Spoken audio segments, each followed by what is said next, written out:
We have a misconception about what it means to lead in general. And a lot of times we think it has to be someone that we look up to, or someone that we admire, or someone that we like. Maybe it's even someone that we fear, someone who has a title.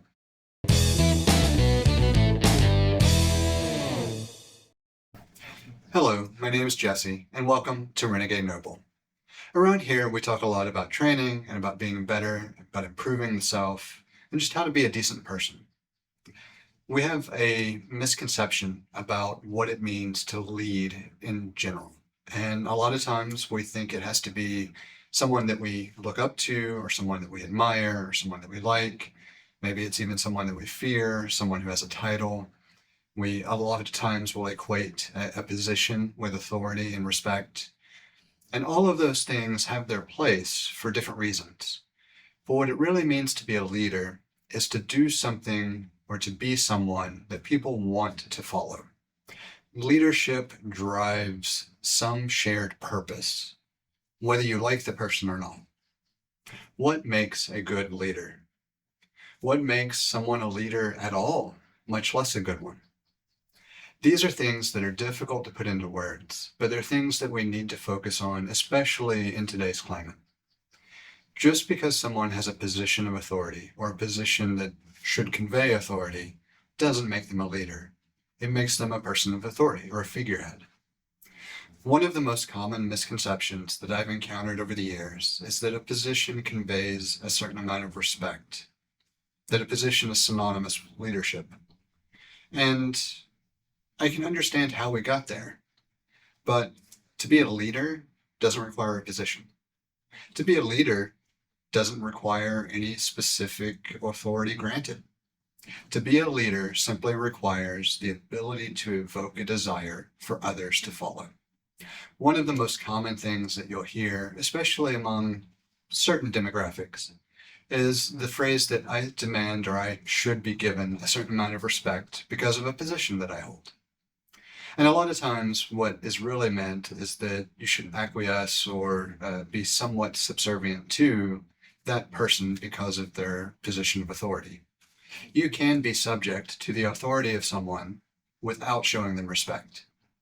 Case in point, many administrations, whether it's state, local, federal, doesn't matter, are at odds with a number of the constituents that they represent.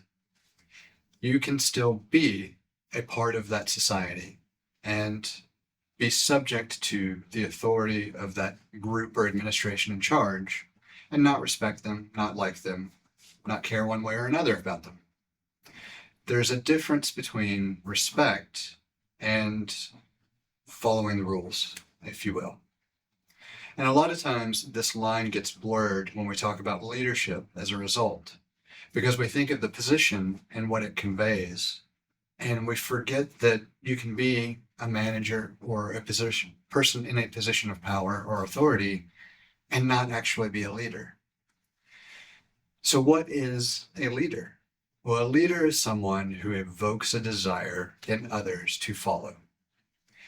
That's overly broad for a reason, because leadership doesn't require a position. You could be no one, have no ties to any person of power or in power, no position that you were assigned, and people still follow because of what you evoke in them when they hear you. Maybe it's because of how you speak. Maybe it's an ideal that you hold, that you espouse publicly and proclaim, and people follow that idea. Leadership is embracing something more than a position. Let's use the workplace as an example. You could be first day on your first job, no experience, no life experience, no educational experience, absolutely nothing going your way from the standpoint of climbing the ladder, so to speak. But you have this idea that people should be treated with kindness. And you go out of your way over the course of the day to show kindness to other people. That's the type of thing that can cause people to gravitate to and follow your example. That makes you a leader.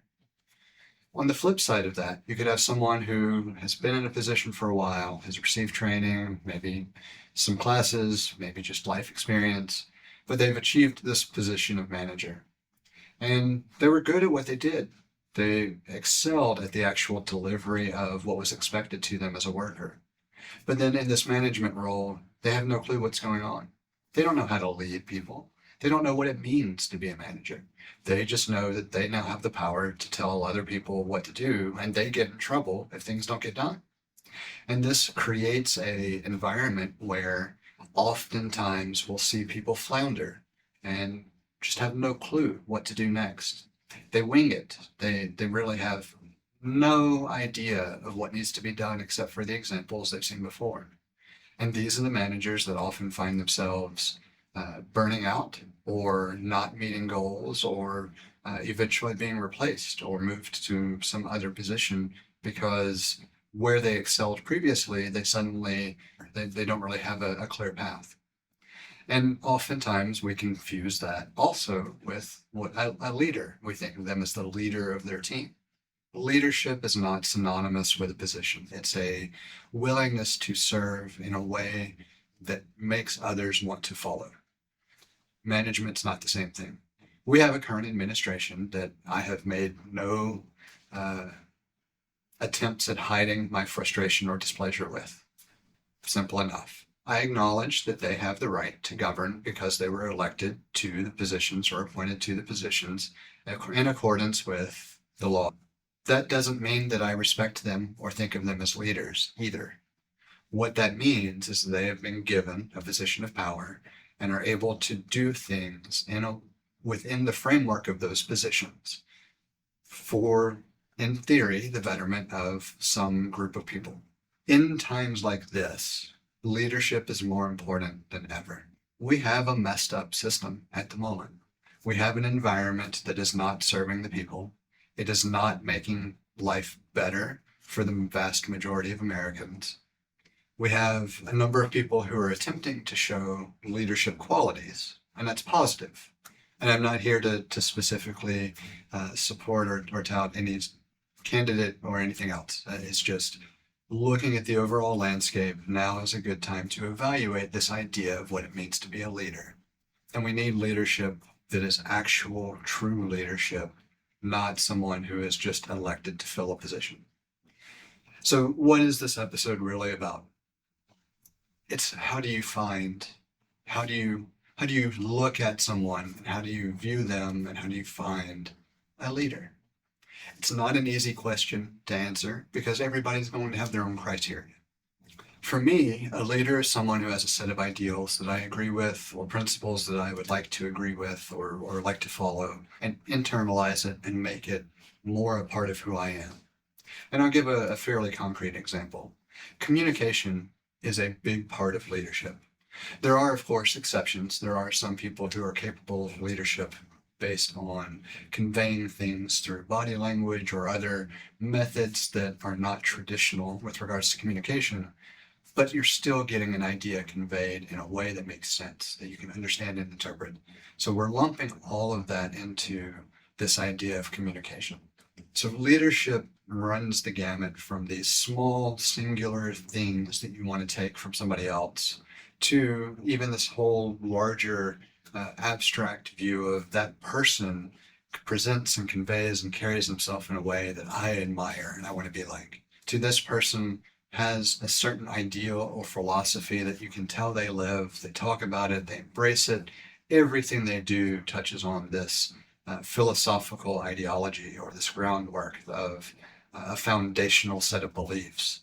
And so that's how I want to emulate them. I want to bring that into who I am. All of these things are core components of leadership. And so the big challenge, the big wrap up, the big reveal, if you will, for this really different episode is just that I want to challenge you to take a step back and to look around at the people that you see day to day, whether it's on TV, whether it's in your physical world around you, your environment. I want you to think about things that certain people do that you think that is something I would like to emulate. And then I want you to take it a step further and think about who actually conveys these ideas and who just fits the role of that manager who has no clue what they're doing. I just want you to think about those qualities and whether or not a person is a leader, someone you could actually get behind and follow who is doing something better for you or for those around you, as opposed to someone who maybe has a title, maybe has experience, maybe has a certain level of a resume built up, if you will, that makes you think maybe that person's a good manager, but they don't show any of these qualities of leadership. If you like it, obviously, I always encourage you to like, subscribe, share, but really, more than anything else, let me know what you like, what you don't like, and what needs to change for you to enjoy the channel more. So until next time, be kind, be clear, be accountable, be brave, be useful, be Renegade Noble.